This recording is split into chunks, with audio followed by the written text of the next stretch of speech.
and welcome. My guest today is the lovely Hans Skillrud from Termageddon, the auto-updating privacy policy generator and website compliance tool, and frankly, the only company I know that can make privacy policies and website legal stuff fun.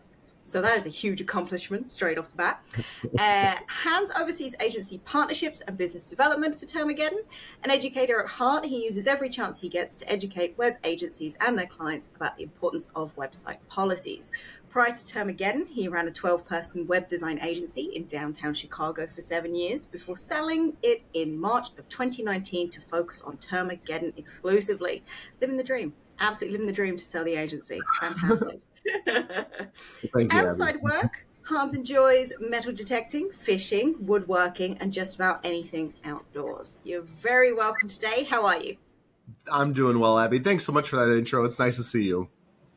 It's lovely to see you too. We do go way back, and we were chatting about the brand voice and messaging before we even got on, and I was like, we need to start recording this because otherwise, Yeah, we already had a couple golden nuggets of conversations. Yeah, we had to get that record button going right away. So we'll start at the beginning. We'll David Copperfield it. How did you get into entrepreneurship life, agency life?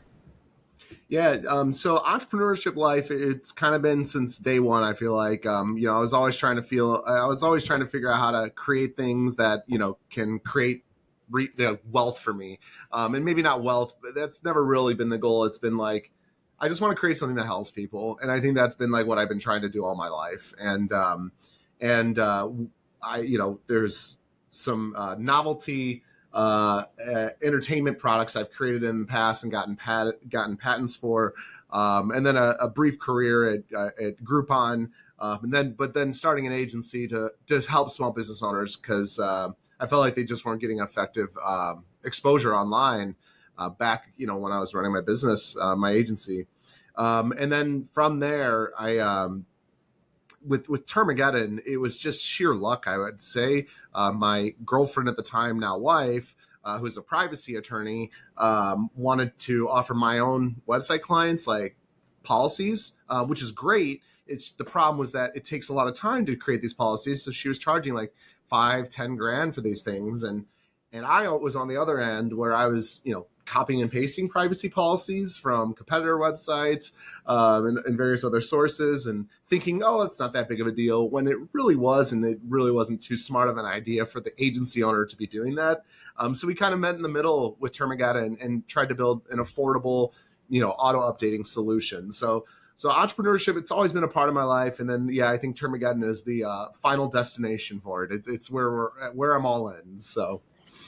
Absolutely, yeah. I've seen you chat about this quite a bit over the years, and the passion is definitely there about this, and it's definitely filling a definite gap in the market. I think for many of us who started out in web design agencies, off laptops on our own sofas and couches, copying and pasting from other people's websites, it's definitely not a good idea, but that's where many people start. Or in the age of AI, I just AI'd that phrase there, the age of AI, the modern digital landscape. A lot of people are using AI, which is also a very bad idea when it comes to privacy policies and legal text, because, it's legally binding, people. So get the professionals in. Yes, so. Just yesterday, I had someone reach out to me because our tool did some things a certain way, and they're like, well, ChatGPT told me this.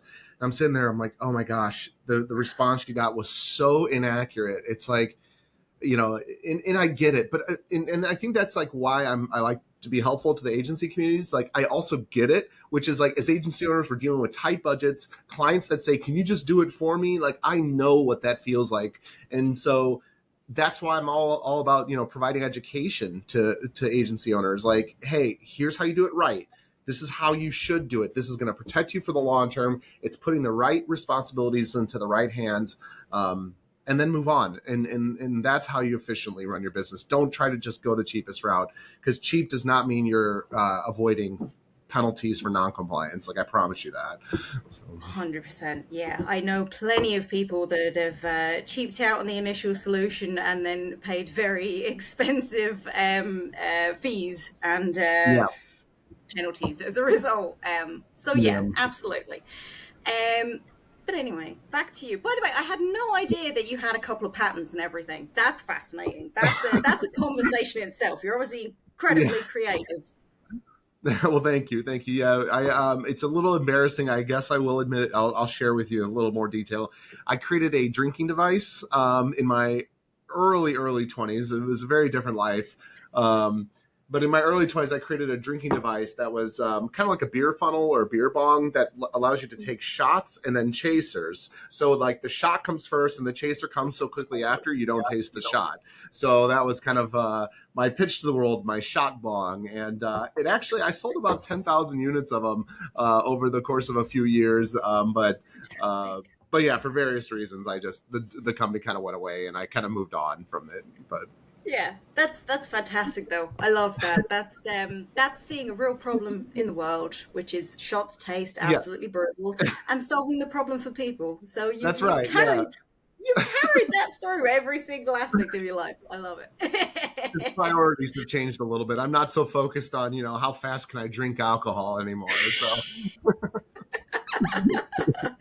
oh, it's a sad day when we grow out of that, isn't it? Mm-hmm. It really is.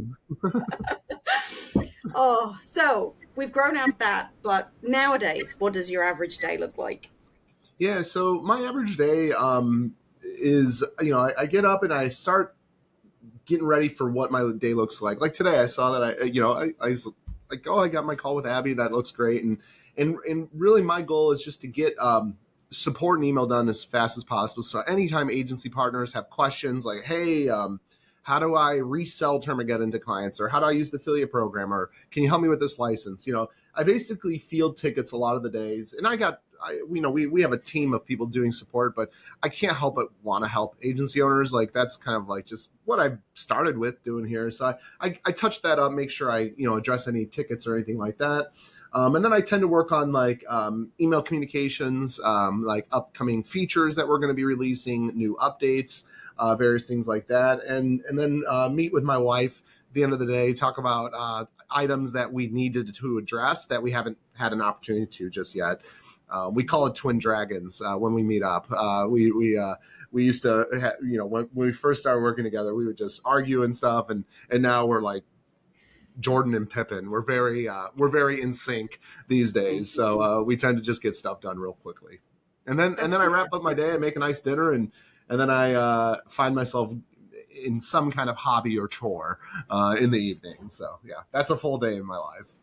Fantastic. A lot of people would love that kind of day. Absolutely. And do you know what? Yeah, absolutely. You're not working like 7 till 2 a.m. and That's true. Yeah, I used to do that grind, and yeah, it's not so much that anymore, which I'm very lucky for. Yeah. And of course, working with Donata, the missus, that's always very, very enjoyable when you find the right partner. You'd hope that you'd be married to the right partner, obviously. Like myself and Nick, my husband now. Kind of now? That makes it sound like maybe not in the future. No, happily married. Very happily married, just a little caveat there. Now, because we're just married. We work together, and I think it takes a certain type of relationship to be able to do that. And like you said, to put work in like a very separate box from the rest of the relationship, that's always quite difficult for many people. But I think as well, kind of because you're both so passionate about it, because you're both co-owners of the company and co-founders, and kind of you have the bits that you love and she has the bits that she loves, and almost different departments that you run. You've got the control over your kind of department, and then you're working towards the same goals. That's fantastic. Yeah, you absolutely nailed it. We have very, very clear lanes in the company. Like there's things I do well, there's things she does well. And so yeah, that has definitely been a huge benefit, is that there's so little overlap. We rely and trust each other to do what's needed, so yeah. it's been working out well. But it is, you do have to keep work life separate. If when the workday is over, it is over. We are not talking about work for the rest of the day, and that's extremely important, not just for a husband wife combo working at a company, but also like just anyone working remotely. Like if you don't set aside that time for yourself, it seems like it's fine, but then 3 years go by and you start to get burnt out or things like that, and that's very real. Yeah, absolutely. Yes, yeah. I think a unique part of the Termageddon brand is obviously the founding story, and you two as a married couple. I'm a big fan of your website, and I'm a big fan of your brand messaging. It's very fun, and like I said in the intro, it makes privacy policies almost enjoyable to have to deal with. Like it's not, I might steal that tagline.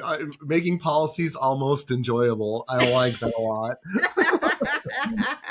Feel free to steal that. Yeah, I will. We'll have a chat about a little bit about your brand messaging and identity. So yeah, let's focus in on that brand messaging and brand identity, because that's obviously what this podcast is all about. Was your brand identity intentional? 100%. When we had this idea back in 2015, we wanted to tailor the branding around me. I was an agency owner. I was getting the questions, what should I do for my policies? And I'd sit there and be like, are you serious? I'm your web developer. Like, why would you be asking me that? But that was my reality. And it was time and time again, what should I do for policies? And I'd be like, I don't know, let's copy and paste something. So like in my mind, not my wife felt very differently, but we wanted to target people like me. And in my mind at that time, I was just like, oh, come on, it's not that big of a deal. This was 10 years ago. Obviously, it's become a lot more important these days. But at the time, I was like, oh, it's not that big of a deal. It's kind of like, kind of the grudging, I don't really want to do this for my website kind of thing. So, well, how do we flip that on its head? Like, let's try to make it fun. Let's try to make it different. And let's have a fun brand. So we really wanted to be Terminator.com, but that was obviously taken. So we our backup plan was Termageddon. But that was great because like one of the best things about naming our company Termageddon was the fact that I didn't realize how nice it would be in the sense that like, look, if you're a small business owner and you're willing to put your money, you're willing to take money out of your pocket and give it to a company called Termageddon for your website policies, like you are a special person and like we're going to get along. Like, and it's been like this amazing filter where I think like I tend to talk to people like I would get a beer with, or get a coffee with. Like it's been the best filter and like bringing out people that are overly serious. They think they need, this stuff like, and we can back up everything we offer with every single aspect of our business. We can back up with data and links to laws. So let's have fun with everything else. It's like you're coming in here for comprehensive policies. Let's make sure you have a little bit of fun along the way too. I love that. And do you know what? I think that proves something that I've been banging on about for years, which is, your brand messaging and your core identity is meant to attract the people that you work well with and, kind of filter out bad fit clients as well. Like with the Content Lab, all of our clients I'd happily go out for dinner with, get a beer down the pub or whatever, if I drank beer, kind of, you want, and it's especially important when it's something like this where you've got legal stuff wrapped up in it and you need someone that you can actually trust to be able to do it correctly and to take it off your plate entirely. And I love that you guys aren't too serious when it comes to, the actual company personality. So the stuff you deal with is incredibly serious, but it's full of personality when kind of, I know from your website, through your socials, through everything, through your guest posts on the admin bar, which we're going to cover in a couple of minutes, everything. I know that when I ring you or I email you or however I want to get in touch, I know that there's a friendly person on the end of the phone. It's not super corporate. It's like, hey, I'm having this problem. Can you solve it for me? So yeah, I think it's yeah. Sorry, go ahead. No. I think it's a great example of, creating a brand identity that effectively shows exactly who you guys are as business owners and the rest of the team as well. I really appreciate that. Yeah, it means the world to me to take care of people the way I want to be taken care of. I remember back in like 2017, there was a WordPress plugin wide vulnerability. I think it was called Heartbleed and WannaCry. And basically, I share the story because I had 75 sites go down and I had to switch over to a new host. That's when I learned that, when you're paying for extremely cheap hosting, you're going to get extremely cheap support. And so I realized how important support was. And anyways, I moved over to a high-end host, and their support team just talked to me like I was a real person, and they were a real person, and they helped me with my problems. And I will always remember that, because I was like, this is how support needs to be. So I can't tell you how many times people come into Termageddon and they submit their first ticket and they're kind of rude. Like right out the gate, they're just kind of rude. And like we double down, we return back a video recording, we show them exactly what went wrong, how to fix it. And then they reply back like, oh my gosh, like thank you. This is the best support response I've ever gotten in my life. And it's just like, it's just so weird for us to want to, like, one of our core strategies is just treat people with respect. And that seems to be like killing it. Like, it's just so sad that we live in a society where that's like a strategic advantage, but it is, I just want to be human. Like, I'm a human. You're talking to another human. I get there's a screen and we're not physically with each other, but we're trying to solve problems. Like, we're not here to be rude. We just want to solve whatever issue you're having. So Yeah. I think that's a good reminder that a lot of companies, it is very impersonal, and especially with AI, kind of people are so used to getting AI chatbots. They almost talk to support now as, is this even a person at the end of the line? Is this actually going to help me, or am I going to be talking to a chatbot for like 20 minutes and then they'll put me through to a human? yes. So the fact that, you understand that, you embrace that, and then you show them that, yeah, you guys are a bit different. I'm going to, do you know what? I'm going to do a little bit of a run through on some of my favorite bits of copy for you guys. That's because awesome. I know Hans is just like, oh God, do we have to? No, it sounds great. But like even the name. So the name is obviously, kind of on the homepage, we've got silly name, serious protection. It's factual. It says exactly what it is. It shows that you're there to have a little bit of fun, because you own the company and it is a silly name, and it shows off kind of the what people can expect from you just from the name itself, like Termageddon, Yeah. So that's fantastic. And on the about page as well, there's a really good little bit about you guys and your kind of your founding story and stuff.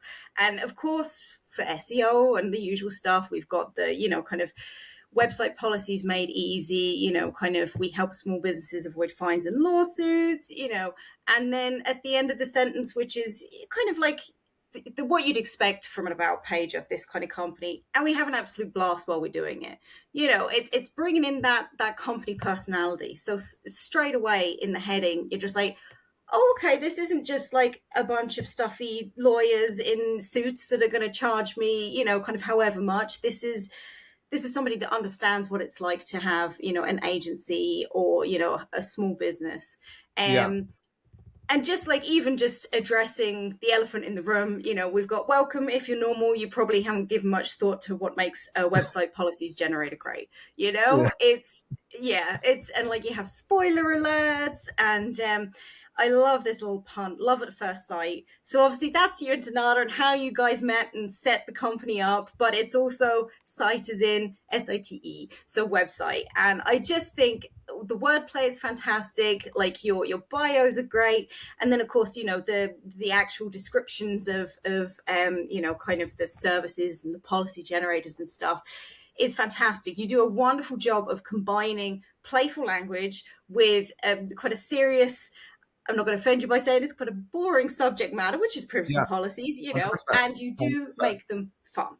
And you make me want to read the rest of the site. So, I do believe it's Trevor. Is your copywriter Trevor Willingham? Yes. It is Trevor. Yeah. Yeah.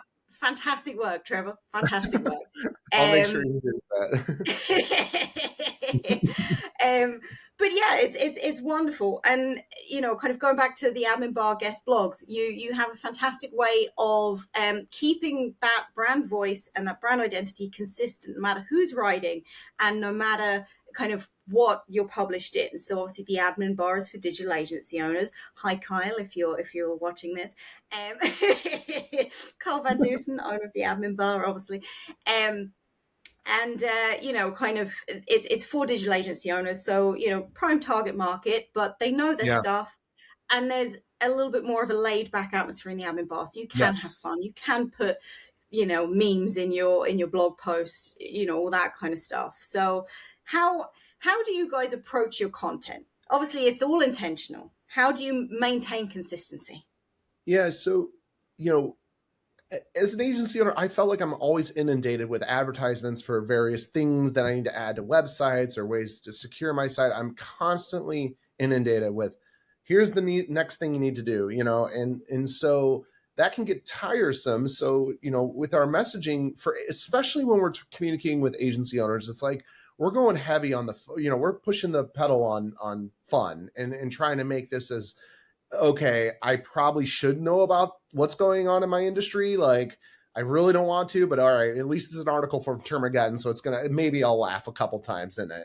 And that's the goal is, look, no one's going to read the content if it's not engaging. And so we have to figure out a way to make it engaging. Now, we've been extremely fortunate for our head of marketing, Trevor, to have joined the team because, yes, Donata and I came up with Termageddon and various other branding methods, but Trevor really took it to the next level where that guy he can get you laughing within a few seconds of meeting him. So Trevor, I think it's just such a great representation for what I want Termageddon to be, especially when communicating to agency owners, which is fun, relaxed. We're going to get you to laugh at least a couple times. And believe it or not, we're going to actually get you some education. Well, before you know it, you're going to be like, oh, wow, this makes so much sense. And that's kind of the trick. That's what we're always aiming for with our content. Fantastic. Yeah, and I think it works. Absolutely. I think that you've hit that balance, because I always read Trevor's blogs on the admin bar, and that's awesome. I've learned so much about privacy policies and the legal requirements of websites. So I'm just like, wow, okay, now I know that. That's great. No, that's great to hear. It's the driest, one of the driest topics in our industry. But it's one of them. It's we're at its core, we're trying to prevent our clients from getting fined or sued for noncompliance. Like, extremely important topic to embrace. Yeah, absolutely. So we've touched upon Trevor a few times. What does the creative process look like when you guys as a group, or possibly just Trevor, what does that look like when you're creating new content, new copy, new marketing ideas together?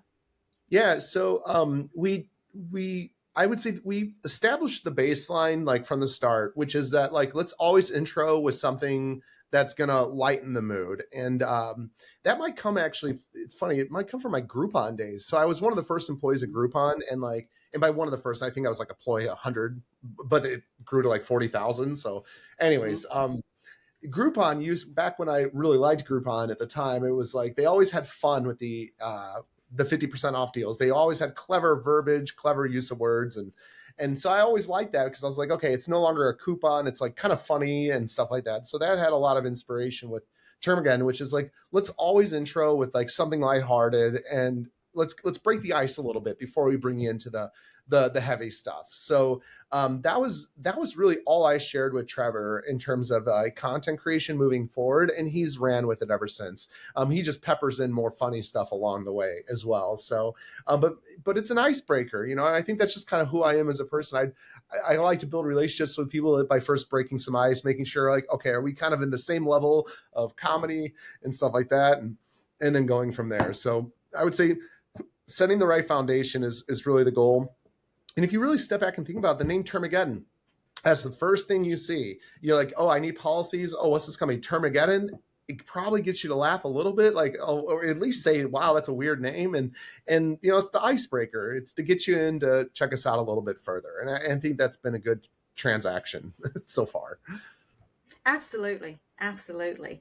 Okay, and have you ever had a piece of content unexpectedly blow up? Did you ever publish one piece and you got a huge amount of feedback off it, or a huge amount of signups from it? I would say that we've had bumps, like little bump increases in traffic, but we've never had like anything go viral with Termageddon. Obviously, I hope that happens one day. But the one in particular is when we're talking about SIPA, which is the California Invasion of Privacy Act, which is resulting in well, businesses anywhere, but it seems to be mostly U.S. businesses being targeted for non-compliance with this privacy law. One-person website owners getting demand letters for like $50,000 in damages or more. So it's a very hot topic. And I think just with us trying to make it as digestible as possible with our content, like that's probably why we've gotten an increase in traffic from those particular articles. Absolutely, absolutely. But And I hopefully mean we go that viral one day. So here. That's a double-edged sword anyway, let's be honest. that's true. That's true. I think that's a key point as well, because for a lot of companies that lean into either quirky branding or personality driven content, it's important not to forget those core basics of remembering why people want to read your stuff, and they are looking for that information. So as long as you're providing that expertise and those really in-depth insights, which you guys do incredibly well, but then peppering it with your company personality to sell you as the provider that's going to solve this issue for them, it's a perfect marriage. But if you're just putting out quirky stuff but it isn't genuinely helpful, Yeah, that's not going to do you any favors either. So it's a agreed. tricky balance for sure. Oh no, that makes so much sense. I mean, referring back to that, I can't believe I mentioned Groupon like 3 times now, but like, you know, uh, people wanted deals, they want coupons, they wanted that Groupon, but the content being like a little funny, like it could be that extra reason why you click that extra link and take a look at that extra piece of content. And so, yeah, you can't lose sight of the core objective that you have, because that's what people are trying to get an answer to.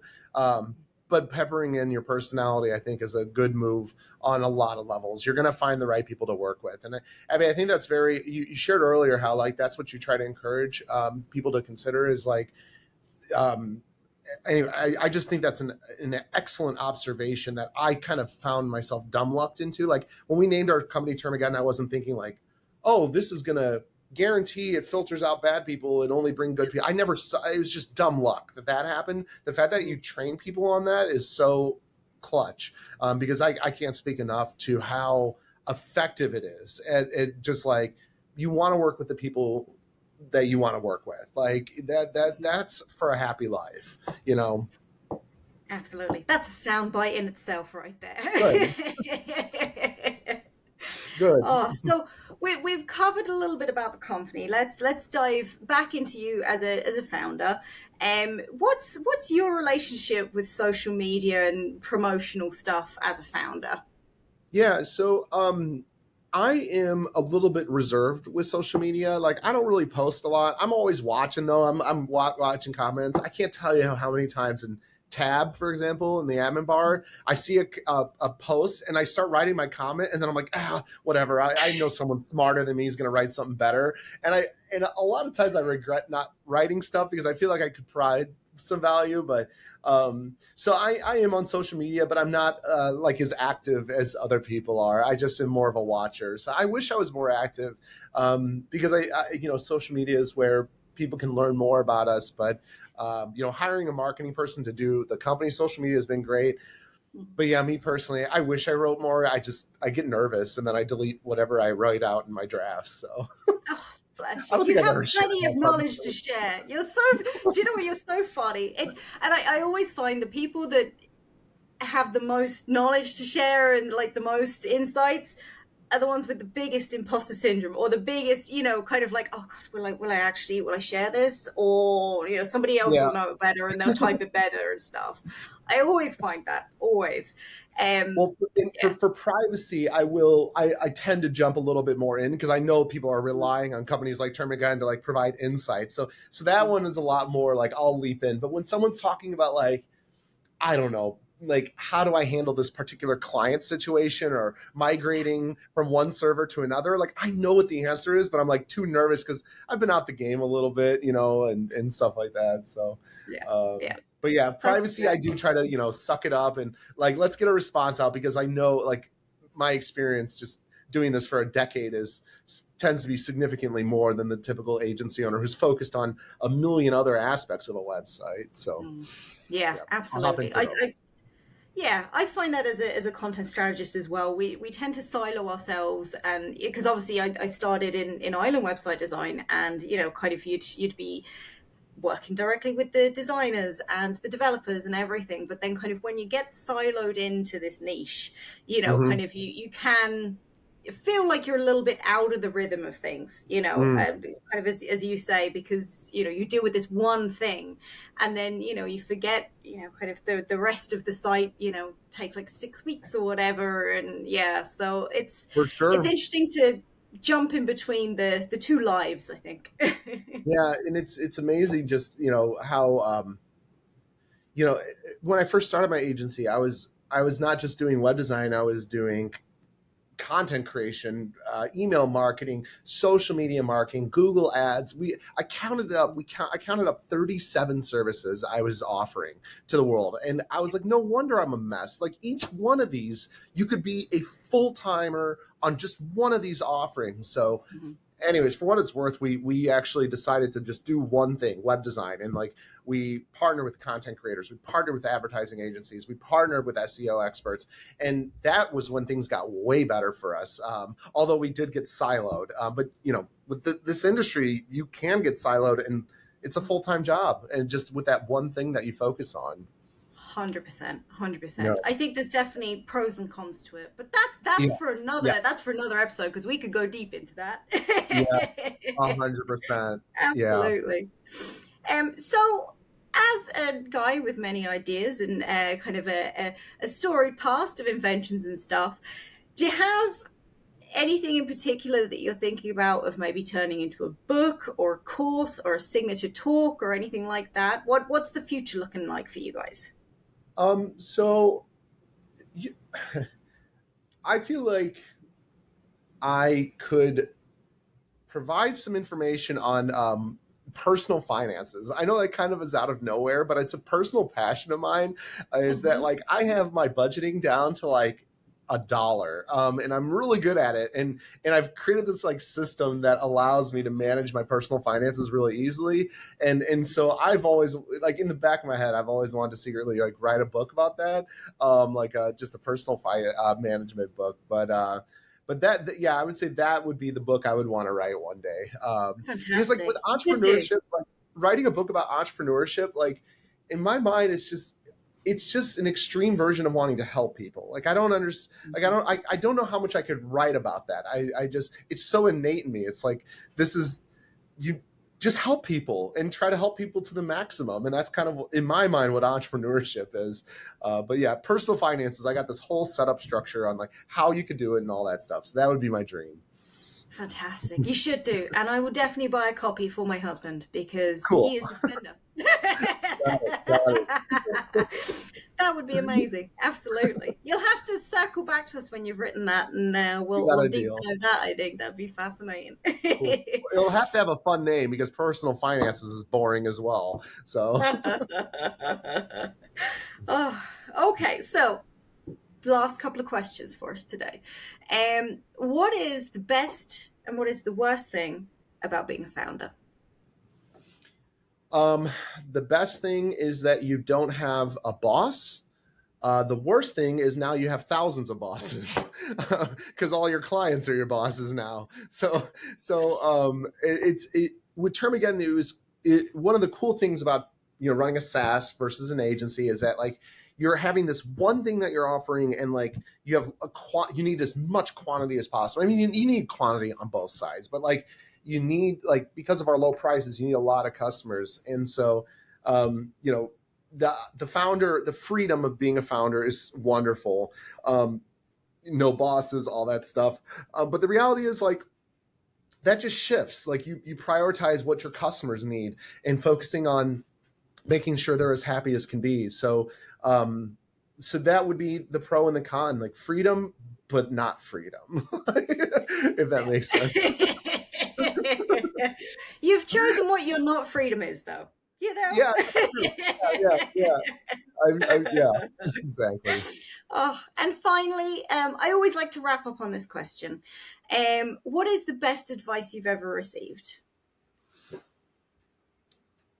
Oh man, I feel like it's been used so much over the years, but back when it first came out from Fight Club, to make an omelet, you got to break some eggs. I feel like that phrase gets used all the time now, but like before like 2020, no one was saying that. So it was cool to say that back in the day, but that was a quote at the time, meant a lot, you know, and it's like, look, you got to put in the effort when you see when you see somewhere that you can be in your life, whether that be personally, financially, career-wise. If you see a destination where it's like, I want to be there, like you got to put in the work, and that's the sacrifice, and that's why I love that line.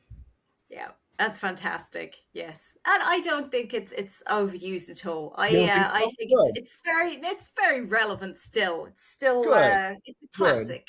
I feel like it ages me instantly, but I guess my face does that too. So I feel that on a visceral level. I'm not going to lie. I've just completely aged myself. Oh, wonderful. Well, that is it for this episode. Lovely, lovely listeners. Thank you so much to Hans for spending some time with us and chatting everything from, kind of brand identity to alcohol. Drinking devices. I love it. I absolutely love it. You never know what we're going to chat about here. And of course, Hans, how could people get in touch with you? And give us an sales pitch. Yeah. Well, if you're an agency owner, I'd love for you to check out Termageddon. We have a free program for agency partners. You get a free license and you can make some recurring revenue. So termageddon.com and click the agency partners tab. My email is hans@termageddon.com. You're more than welcome to email me anytime. That's HANS@Termageddon. You're smart. You're an agency owner. Go find the domain. You'll be fine. I'm also on Twitter or X or whatever it's called. But again, I'm not super active. I'm kind of just there for entertainment. But Deep Space Hans is my Twitter handle. Feel free to check that out as well. So that's amazing, Deep Space Hans. Very fitting for a lot of reasons, but yeah. Amazing. Absolutely amazing. Well, thank you very much. And thank you to all of our wonderful listeners. We will see you in the next episode. Thanks so much, Abby.